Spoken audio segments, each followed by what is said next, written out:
दिएपछि सबैजनालाई फेरि पनि म परमेश्वरको जिउँदो वचन लिएर आज उपस्थित भएको छु र आजको विषय छ आत्माको सही खुराक। आत्माको सही खुराक के हो? परमेश्वरको मुखबाट निक्लेको जीवित वचन चाहिँ आत्माको सही खुराक हो। तर केही सदीदेखि यो खुराकमा मिलावट भइसकेको छ।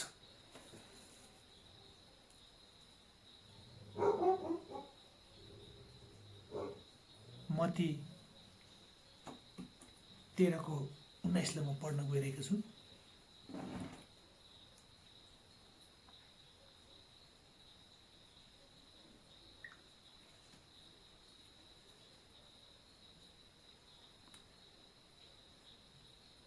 जब कसैले राज्यको वचन सुन्छ र सो बुझ्दैन, तब दुष्ट आउँछ र त्यसको हृदयमा जे छरिएको थियो सो खोसेर लैजान्छ।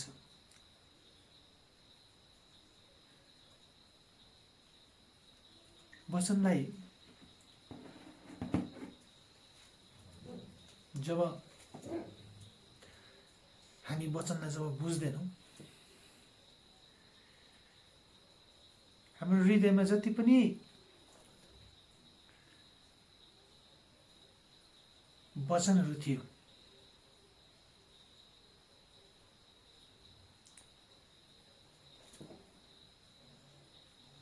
त्यो वचनहरू पनि खोसेर लैजान्छ। आज वचनको कमीहरू हुने धेरै छ। वचनलाई यीशुले पनि भन्नुभएको छ कि के लेखेको छ र तिमी कसरी पढ्छौ?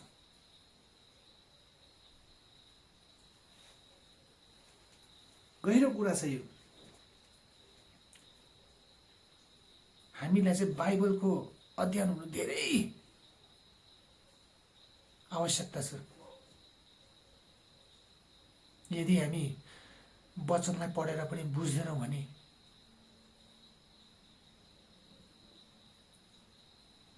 हामी त्यो शैतानको पासोमा परिरहेको हुन्छौँ।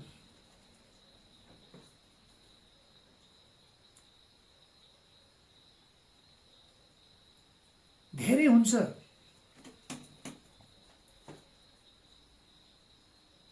यो वचनलाई चाहिँ नबुझ्नेहरू र त्यो वचनलाई नबुझ्नेहरू चाहिँ जब दण्डको लागि जब हामी उपस्थित हुन्छौँ, तब हामी भन्छौँ प्रभुलाई, प्रभु न मैले जीवनभरि न मैले पाप गरेँ, न मैले नराम्रो शब्द नै बोलेँ, म चर्च पनि कन्टिन्यू गइरहेँ, तपाईँको भजन पनि कन्टिन्यू गाइरहेँ, वचनहरू सुसमाचारहरू सुनाउनुको लागि कहाँ टाढो टाढो गएँ, हरेकलाई सुनाएँ, मैले आश्चर्य कर्महरू पनि गरेँ, मुर्दोलाई पनि जिलाएँ। तपाईँलाई थाहा छ यीशुले भन्छ तँलाई म चिन्दिनँ भन्छ। किन होला? हामी वचनमा छैनौँ भने प्रभुले कहाँबाट हामीलाई चिन्छ त? वचनै छैन भने हामी।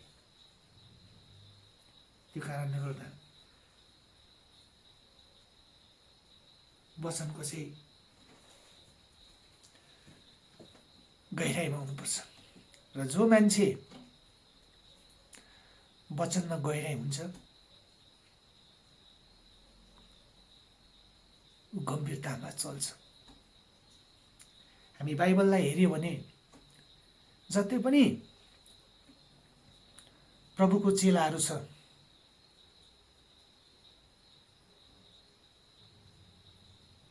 उनीहरूमा गम्भीरता हेर्नुहोस् त, कस्तो गम्भीरता छ होला, गम्भीरतामा उनीहरू चलेको छ होला। आज हामी हेर्छौँ कि विश्वासी त भइरहेको छ तर वचनको कमीहरू धेरै छ, वचनमा अगाडि बढिरहेको छैन। त्यही 2टा माछा 5 रोटी 5,000 जना भन्दा पनि बेसी खुवायो, बेसीलाई खुवायो र उफार्यो। पत्रस पानीमाथि चल्यो, पानीमाथि हिँड्यो, दाउदले गोलियतलाई मार्यो। यति मात्रै सिकाइरहेको छ।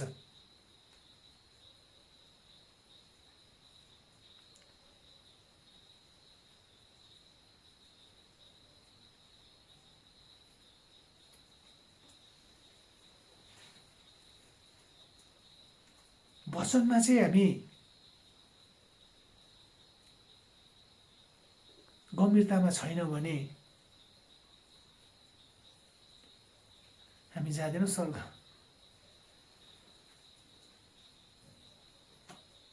र भड्किनेहरू बहुत छ। म एउटा खण्ड पढ्दैछु, रोमी 16:7।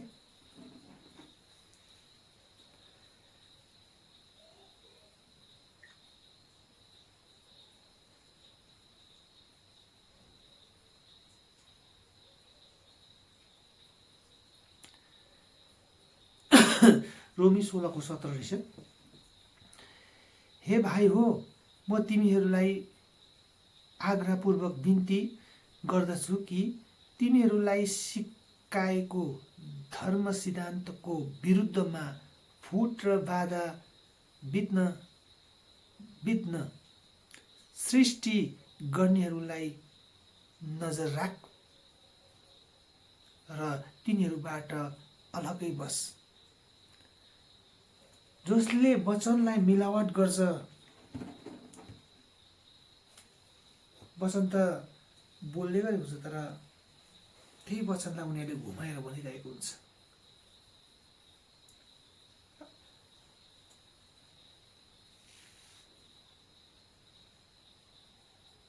वचनदेखि दाहिने बायाँ मोड्नेहरूलाई, वचनदेखि दाहिने बायाँ हुनेहरूलाई देखि अलग्गै बस भनेको छ। उनीहरूदेखि पर बस भनेको छ प्रभुको वचनले भन्छ।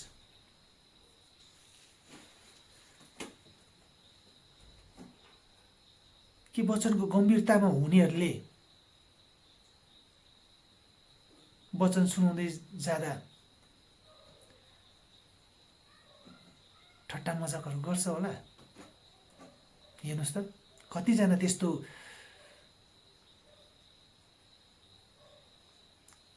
पास्टरहरूलाई हामी देख्छौँ कि ठट्टा मजाक गरिरहेको छ। भन्नु खोजेको परमेश्वरको वचनलाई लिएर, वचनलाई सुनाउँदै गर्दा अरू संसारिक कुराहरू पनि लिएर त्यो वचनमा टक्कै मिलाएर भन्छ कि यो ठिक होला।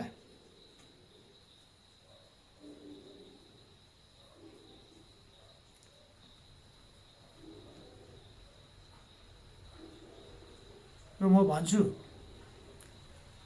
त्यो वर्सिपरहरूलाई पनि म भन्छु के तपाईँहरू वचनको गम्भीरतामा हुनुहुन्छ होला? तपाईँहरू भन्दा त बरुभन्दा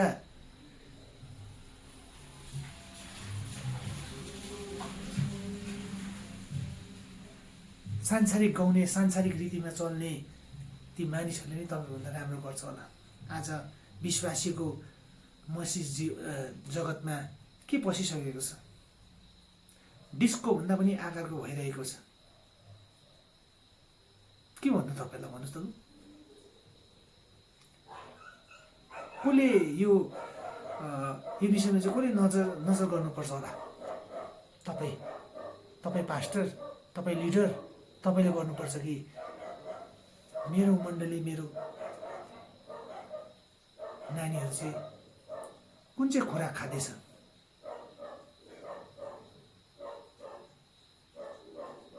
वचनमा गम्भीर हुनुहुन्छ होला तपाईँहरू? वचनमा गम्भीरता हुनेहरूले संसारिक कुराहरूदेखि पर बस्छ। उसलाई थाहा हुन्छ कि कुन चाहिँ गर्नुपर्ने, कुन चाहिँ नगर्नुपर्ने, किनभने ऊ गम्भीरतामा हुन्छ।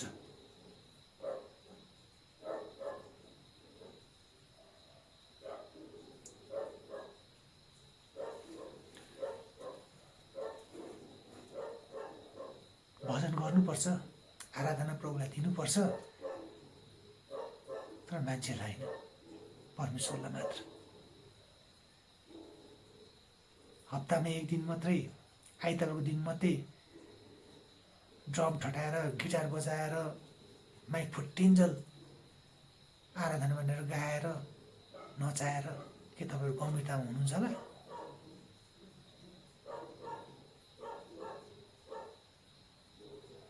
गम्भीरतामा हुनेहरूले कहिले पनि मजाक ठट्टा गर्दैन।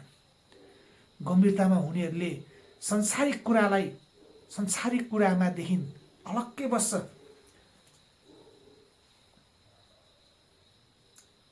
गम्भीरतामा हुनेहरूले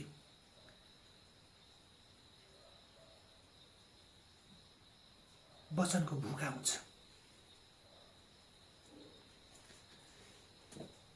आराधनाको बेसमा तपाईँहरूलाई स्वर्गको भागीदार हुनुहुँदैन तपाईँहरू।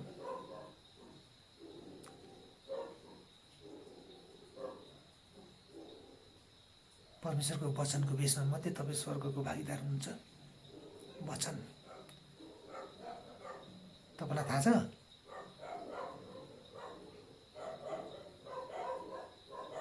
इब्रानी 10:26 के भन्छ थाहा छ? हिब्रू 10:26 म हिन्दीबाट पढ्न गइरहेको छु।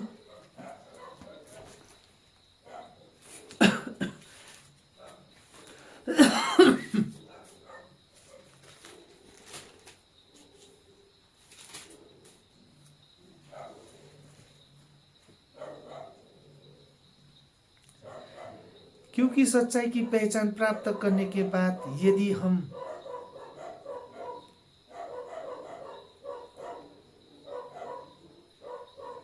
जानबूझकर पाप करते रहे तो पाप के लिए फिर कोई बलिदान बाकी नहीं। सॉरी, हिब्रू 6:6 रहेछ। हिब्रू 6:6।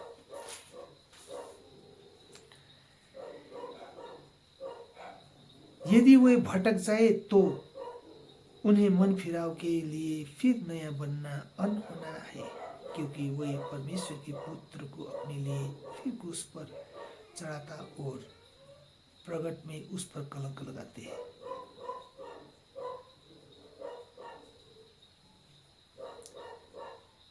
भट्किनेहरू, वचनमा भट्किनेहरू, राज्यको वचनलाई पढेर पनि नबुझ्नेहरूको निम्ति चाहिँ यो कुरा भन्दैछ। तपाईँलाई थाहा छ तपाईँहरू कस्तो तरिकाले पढ्नु हुँदै थियो होला?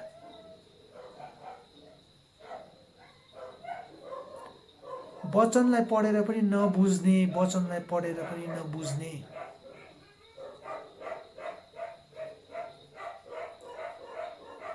कन्टेक्स्टमा नबुझ्नेहरूलाई यो कुराहरू छ। धेरै छ यो नबुझ्नेहरू मसी जगतमा, धेरै छ।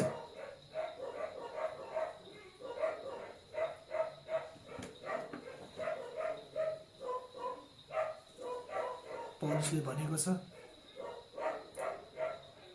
उमेरको हिसाबमा त तिमी गुरु हुनुपर्ने, तर अहिले पनि बच्चै छौ। के भन्नु खोजेको थाहा छ?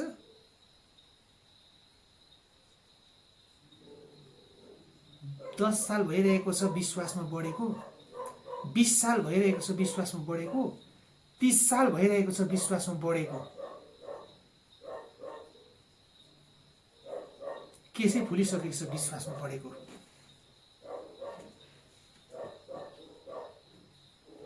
तर पनि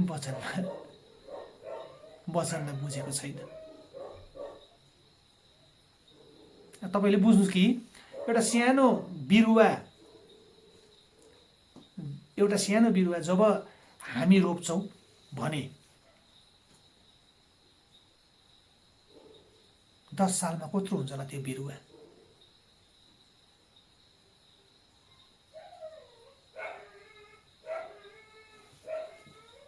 भन्नुहोस् त, 10 सालमा कत्रो हुन्छ होला? अहिले मण्डलीको हरेक त्यो विश्वासीहरू त्यही बिरुवामै यतिमै कचल्टेको छ। कहिले चाहिँ फल लाउने, कहिले चाहिँ फल लाग्ने?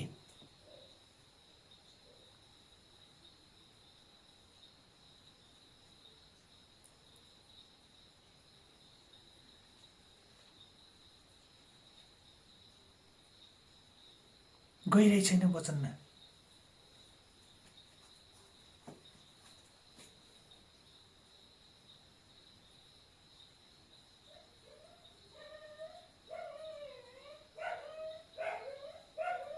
त्यस्तै कुरा हामी बाइबलमा पढ्दै हामी भेटाउँछौँ कि फरिसी सदुकीहरूलाई हेर्नुहोस् त,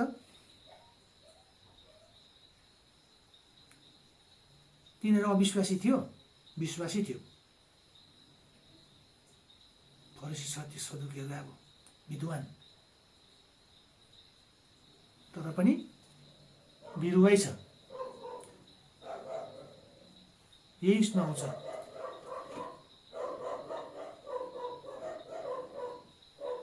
हिब्रू 6:6मा आउँछ, यिनीहरू पनि गन्ती। किन भन्नुहोस् त, जो मसिहालाई उनीहरूले पर्खिरहेको थियो त्यो मसिहालाई उनीहरूले चिनेन। चिन्यो होला भन्नुहोस् त ल? उनीहरूले पढेको त थियो नि ओल्ड टेस्टमेन्ट, मूसाको 5वटा किताब।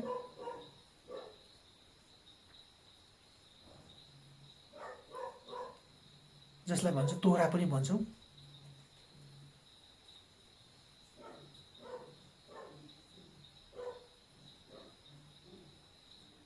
ल भन्नुहोस्, चिन्यो होला यीशुलाई? थाहा त थियो नि उनीहरूलाई मसिहा आउँदैछ नि भने, तर पनि चिनेन। किन भन्नुहोस् न?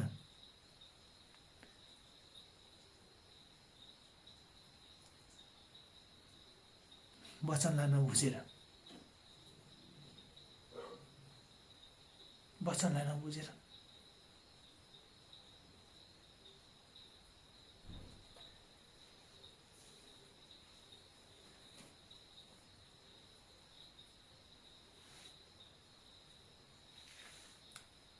होशे 4:6मा के भनेको छ? मेरो प्रजाहरू ज्ञानको कमीले गर्दा नाश हुनुभयो। आज धेरै विश्वासीहरू ज्ञानको कमीले नाश हुनु गइरहेको छ। धेरै विश्वासीहरू सुध्रिहाल्नुहोस्, अहिले नै फर्किनुहोस्, अहिले नै वचनलाई अहिलेदेखि बुझिहाल्नुहोस्, पढिहाल्नुहोस्। पास्टरको आँखाबाट होइन, पास्टरको आँखाबाट होइन,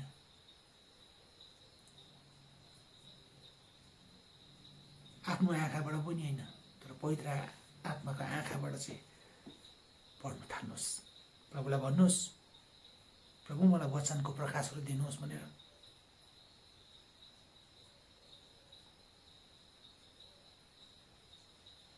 फेरि भोलिको दिन प्रभुलाई यही विषयमा भन्नुहुन्छ कि प्रभु प्रभु प्रभु प्रभु भन्नेहरू धेरै धेरै छ। मैले जीवनभरि पाप गरिनँ। यीशुले के भनिरहेछ? तैँले मलाई चिनेको भए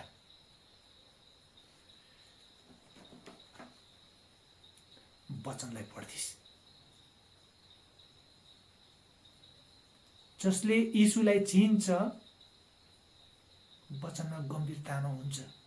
किन भन्नुहोस् न, यूहन्ना 1:1 आदिमा वचन थियो, वचन परमेश्वरसँग थियो र वचन परमेश्वर थियो। भन्नुहोस्, यीशुलाई नै तपाईँले बुझ्नु हुँदैन ल भन्नुहोस्। तपाईँले यीशुलाई नै त्यो यीशु सोच्नु भएको छ होला, जसले चाहिँ एउटा गाला निकालेर अर्को पनि थाहा।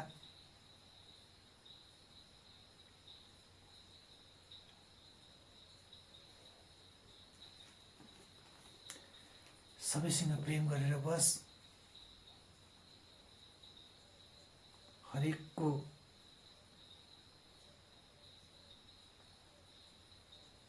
कसैलाई दोष नलगा। तपाईँलाई थाहा छ, दोष नलगा, तँ माथि पनि दोष आउँदैन भने हामी बसिरहेको हुन्छौँ। अब मैले कसैलाई दोष लागिनँ भने मलाई पनि लाउँदैन। हामी परमेश्वरको जनहरू दोष लाउनु भएन।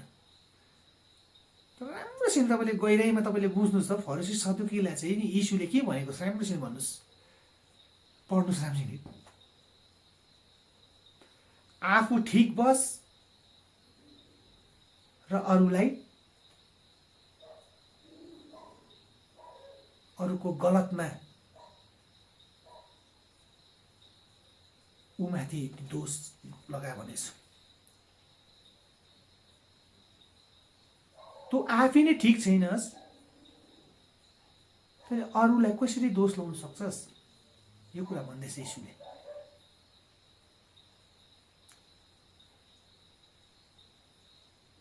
आफू ठिक बसे पो अरूको गलत कुरामा उसलाई भन्नु सक्छ कि तिमी गलत उयसमा हिँड्दैछौ भनेर भन्नु सक्छ। तर आफू ठिक छैन, अरूको उयसमा चाहिँ के गर्छ होला? फरिसी सदुकी चाहिँ यस्तो थियो, किनभने उनीहरू ठिक छैन र अर्कालाई दोष लाउँदैछ। यसमा भनेको त यीशुले दोष नलगा, तँ माथि पनि दोष लाउने छैन। हामी यीशुको प्रेमलाई मात्रै हामी बुझेको छौँ यसमा। के तपाईँले यीशुको क्रोधलाई देख्नु भएको छ यसमा? यीशुको क्रोधलाई, मन्दिरमा व्यापारीहरू जब व्यापार गर्दै गरे यीशुको कस्तो क्रोध थियो होला?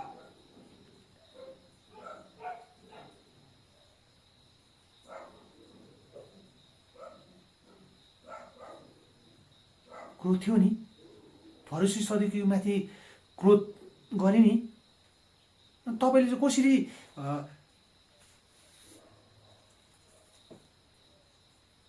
आफू ठिक हुनुपर्छ, अरूलाई केही पनि भन्नु हुँदैन, अरू जे पनि चल्छ प्रभुले उयो गरिहाल्छ, यसमा हामी बसिरहेको छौँ।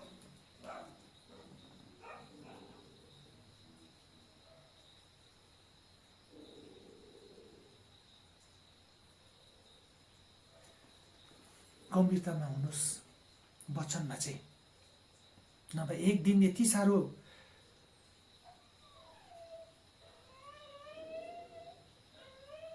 पर्छ तपाईँहरूलाई, मौका पाउनु हुँदैन।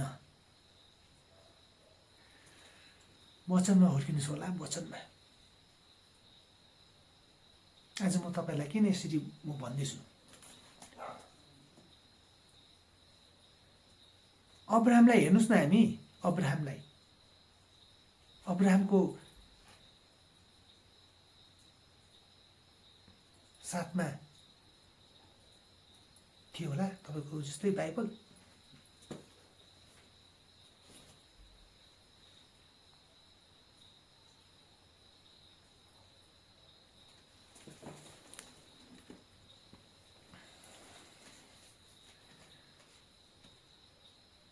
हाम्रो हातमा त अहिले बाइबल छ, हेर्नुहोस्।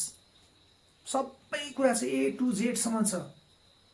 न हामीले यसमा थप्नु सक्छौँ, न हामी यसलाई यहाँबाट घटाउन सक्छौँ। कम्प्लिट छ त हौ, सबै कुरो कम्प्लिट छ। हामीले योबाट शिक्षा लिनुपर्नेछ। परमेश्वरको प्रेमलाई हामी यहाँबाट लिनुपर्छ। परमेश्वरको क्रोधलाई यहाँबाट हामी बुझ्न सक्छौँ, दृढ भई मान्न सक्छौँ कि त्यो समयको मानिसहरूलाई परमेश्वरले कति दण्ड दिएको थियो होला, परमेश्वर उमाथि कतिको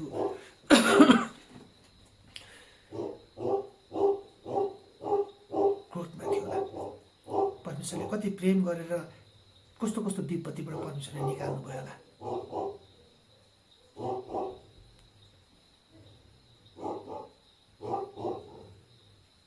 डराउनुहोस् तपाईँहरू, डराउनुहोस्। मौका पाउनु हुँदैन अब, मौका पाउनु हुँदैन अब, किनभने एकपल्ट मौका पाइसक्यो। एकपल्ट बाटोमा लिएपछि, बाटो देखाएपछि दोबारा त्यो बाटोमा भट्कियो भने चाहिँ कुन चाहिँ बाटो चाहिँ परमेश्वरले निकाल्छ त भन्नुहोस् त। जब तपाईँले कोमा बाटै थिएन, यीशु बाटो बनेर आयो, देखायो बाटो, चिनायो, त्यो बाटोमा ल्यायो, त्यो बाटोदेखि फेरि तपाईँहरू भट्कियो भने चाहिँ कुन चाहिँ बाटो चाहिँ तपाईँलाई ल्याउँछ होला।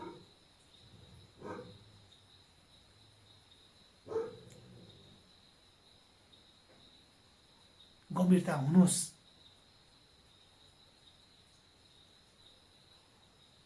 गम्भीरतामा हुनुहोस्, म यही भन्छु।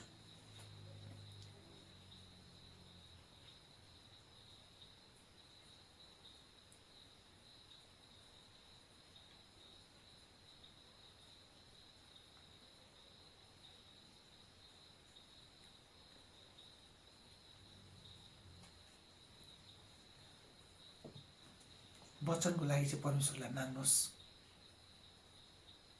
प्रभु मलाई यो वचनको प्रकाश दिनुहोस्। छ होला तपाईँकोमा त्यो ज्ञानहरू, संसारको ज्ञानहरू छ होला, पढ्नुभएको होला, धेरै धेरै बाइबल पनि पढ्नुहुन्छ होला, बाइबलको हरेक वर्ड्सहरू पनि तपाईँको थाहा छ होला।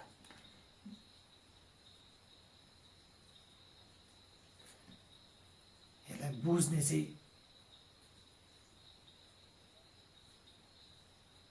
प्रभुले मात्रै दिन्छ, मलाई चाहिँ दिएको छ। किन भन्नुहोस् न, तपाईँलाई भन्नुहुन्छ है,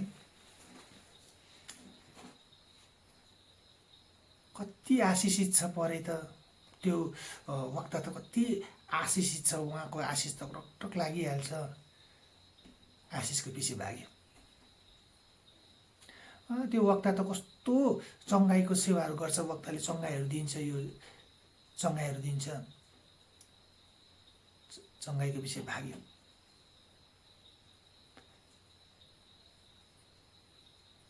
चमत्कारको पछि भाग्यो। तपाईँलाई थाहा छ, दुष्टले पनि चमत्कारहरू गर्छ।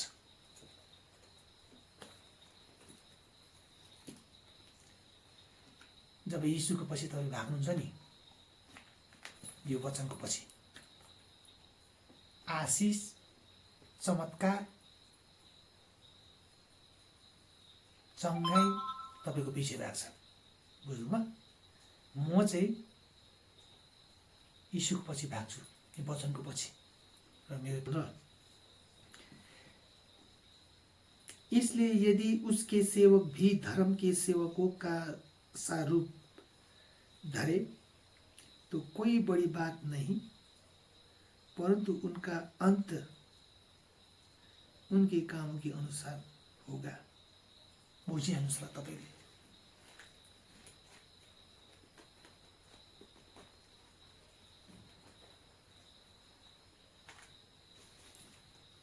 भेडाको खालमा चाहिँ भेडियाहरू धेरै पसिसकेको छ। बुझ्नु होला भेडिया को हो भनेर। वचनमा तोडमोडहरू गरेर चाहिँ तपाईलाई चाहिँ